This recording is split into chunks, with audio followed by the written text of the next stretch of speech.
আমাদেরকে আরো নতুন নতুন স্লোগান দিতে হবে ভাই।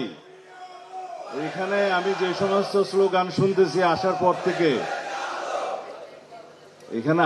থেকে, যে সমস্ত স্লোগান শুনতেছি, এটা আমরা এই আজীবনেই শুনে আসতেছি। আমাদেরকে নতুন নতুন স্লোগান আবিষ্কার করতে হবে। এখন মেধাভিত্তিক রাজনীতি, জ্ঞানভিত্তিক রাজনীতির কোনো বিকল্প নাই।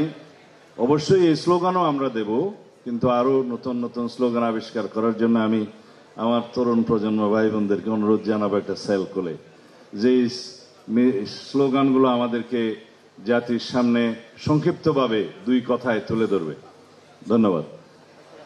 মাননীয় সভাপতি, আজকের অনুষ্ঠানের মাননীয় প্রধান আলোচক, মাননীয় প্রধান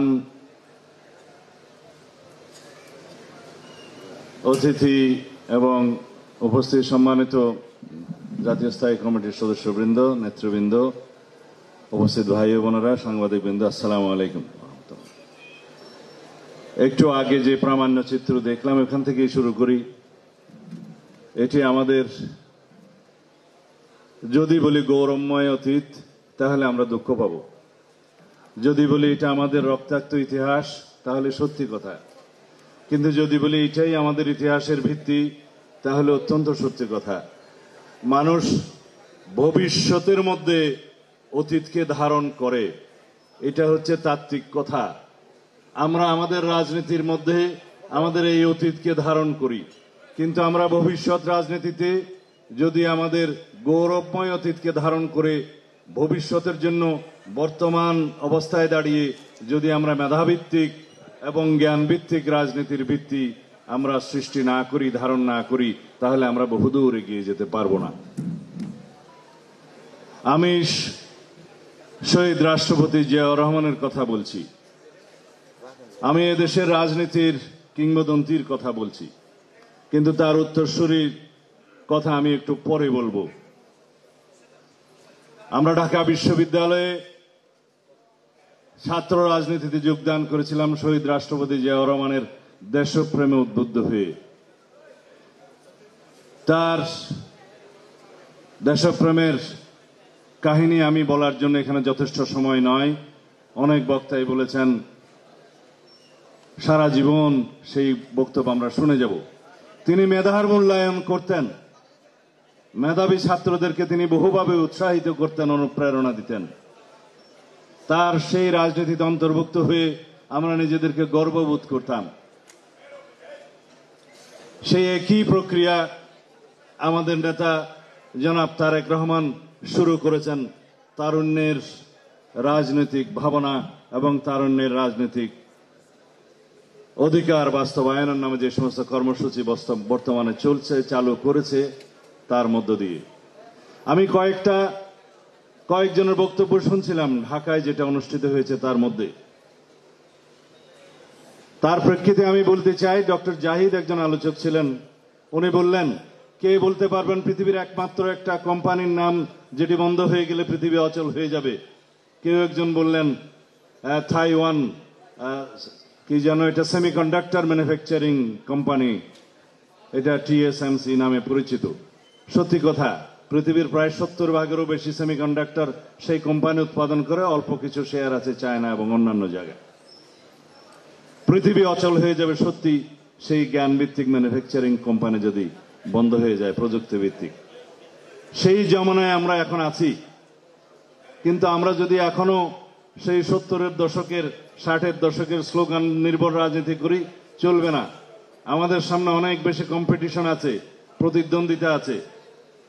আমি গতকালকেই তো জনসভায় একটা শ্বেতপত্র প্রতিবেদনের উপরে 4টা কথা বলেছিলাম আওয়ামী লীগের দুর্নীতির বিষয়ে, যে আমরা সেই শ্বেতপত্র কি আমরা পড়েছি, আমরা তার কি এক্সিকিউটিভ সামারি পড়েছি? প্রত্যেককেই অনুরোধ করব, দেবপ্রিয় ভট্টাচার্যের নেতৃত্বে যে শ্বেতপত্র কমিটি হয়েছিল, প্রতিবেদন এই সরকারের কাছে জমা দিয়েছে, আপনারা প্রত্যেককেই সেটা পড়বেন। যদি আওয়ামী রাজনীতির দুর্নীতির ইতিহাস নিউট্রাল একটা রিপোর্টের উপর থেকে আপনারা বের করে বলতে পারেন, তাহলে জনগণ সেটা বিশ্বাস করবে। আমরা বলছি না। 30 লক্ষ কোটি টাকা যে পাচার হয়েছে সেটা সেই শ্বেতপত্রতে আছে। 4 লক্ষ কোটি টাকার বেশি যে ব্যাংক ঋণ রেখে গিয়েছে সেটা সেই শ্বেতপত্রতে বলেছে। সেই white paper on the state of the Bangladesh economy নামে যে রিপোর্ট, সেটা বেশি পৃষ্ঠা নয়, মাত্র 385 পৃষ্ঠা, আপনারা ইচ্ছা করলে পড়তে পারেন। আর যেটা ইউনাইটেড নেশনসের যে রিপোর্ট, সেটা প্রকাশিত হয়েছে বাংলা এবং ইংরেজি দুটা, ওয়েবসাইটে গেলে পাবেন। ফ্যাক্ট ফাইন্ডিং কমিটির যে রিপোর্ট দিয়েছে on only July and August এই গণ অভ্যুত্থানের উপরে, আমরা কি সেটা পড়েছি? এটাই তো আমাদের রাজনীতির পাঠ্যপুস্তক হওয়া উচিত। কি কি হয়েছে এদেশের মানুষের উপরে, কিভাবে কিভাবে হয়েছে, কারা কারা জড়িত, কি কি বুলেট আমাদের এখানে ব্যবহৃত হয়েছে, লেথাল ওয়েপন সহ প্রায় 66% বুলেট ব্যবহৃত হয়েছে, যেটা সামরিক বুলেট হিসেবে পরিচিত। এগুলো আপনারা পড়বেন, মাত্র 105 পৃষ্ঠা, বাংলাটা 128 পৃষ্ঠা। পড়ে নেবেন, ওয়েবসাইটে পাওয়া যায়। আমরা রাজনীতি করি এখনো ইমোশনাল কয়েকটা স্লোগান দিয়ে হবে না, আপনাদেরকে পড়তে হবে। আমরা তখন থেকে এই সমস্ত নার্সিং করতাম, আরো একজন বক্তার বক্তব্য তখন বলতে পারতাম, আমি এখন বলবো না, যাদেরকে আমরা তখন থেকে নার্সিং করেছি। মাননীয় প্রধানমন্ত্রী দেশনেত্রী বেগম খালেদা জিয়া সেই সমস্ত মেধাবীদেরকে অনুপ্রাণিত করতেন। আমরা তাদের বিতর্ক প্রতিযোগিতার জন্য অনুদান দিয়েছিলাম, তখন তারা সারা বিশ্বে চ্যাম্পিয়ন হয়ে এসছে। অবশ্য রাজনৈতিক মতাদর্শ এক একজন এক এক দিকের, কিন্তু তারা তো এই দেশের সন্তান, তাদেরকে মূল্যায়িত করতে হবে। আমি যদি এখন কথা বলি যে আমাদের ভবিষ্যৎ রাজনীতি কি হবে, অনেক বেশি সেমিনার নিয়ে কথা বলতে হবে, অনেক বেশি বৈঠক করে কথা বলতে হবে। যিনি আমাদের আগামী দিনের এদেশের গণতান্ত্রিক যাত্রার প্রধান নায়ক জনাব তারেক রহমান, এখন সেই সমস্ত কর্মসূচি অলরেডি প্রণয়ন করে ফেলেছেন প্রায়। এটাই হচ্ছে পরিকল্পনা। কিভাবে স্বাস্থ্য কার্ড দিবেন, কিভাবে একটা খাদ্যের জন্য রেশন কার্ড ভিত্তিক ফ্যামিলি কার্ড দিবেন, কিভাবে মেধাবীদের জন্য শিক্ষার ব্যবস্থা করবেন, কিভাবে কৃষকদেরকে আমরা এগিয়ে নিয়ে যাব, এই সমস্ত কর্মসূচি প্রণয়িত হয়েছে। কিন্তু সবকিছু নির্ভর করছে গণতান্ত্রিকভাবে যদি একটি নির্বাচিত সরকার আসে, সেই সরকারের নির্বাচিত সরকারের পরিকল্পনা মাফিক আমাদের একত্রিত হওয়ার ভিত্তিতে আমরা যা বলেছি, যদি একটি শক্তিশালী সাংবিধানিক কাঠামো দাঁড় হয়, যদি বাংলাদেশে গণতান্ত্রিক এবং সাংবিধানিক প্রতিষ্ঠানগুলো শক্ত ভিত্তির উপর দাঁড় হয়, যদি সেই প্রতিষ্ঠানগুলো রক্ষা কবচ হিসেবে কাজ করে গণতন্ত্রের, তাহলেই পরে আমরা সেই ভবিষ্যৎ বাংলাদেশ দেখতে পাবো। ইদানিং শুনছি আজকে নাকি একটা বক্তৃতা দিয়েছে আমাদের মাননীয় প্রধান উপদেষ্টা নিক্কেই ফোরামের আমন্ত্রণে বিদেশে গেলে। উনি অবশ্য দেশে কম কথা বলেন, বিদেশে গেলেই সাক্ষাৎকার দেন বেশি। তো ওইখানে উনি বলেছেন যে মাত্র একটি মাত্র দল ডিসেম্বরের মধ্যে নির্বাচন চেয়েছে। যদি ডিসেম্বরের মধ্যে নির্বাচন দিতে হয়, তার বক্তব্যই বলছে, আমি অনলাইনে পড়ে আসলাম, যদি ডিসেম্বরের ভিতরে নির্বাচন দিতে হয় তাহলে নাকি খুব তাড়াহুড়ো করে সংস্কার করতে হবে। এটা তার বক্তব্য। কিন্তু আমাদের কথা হলো চ্যারিটি বিগিনস এট হোম। আমরা বলেছি আপনি আপনার উপদেষ্টা পরিষদে সংস্কার করুন। আপনার উপদেষ্টা পরিষদ নিরপেক্ষ নয়। এখানে দুইজন ছাত্র উপদেষ্টা বসে আছে, তারা একটা দলের।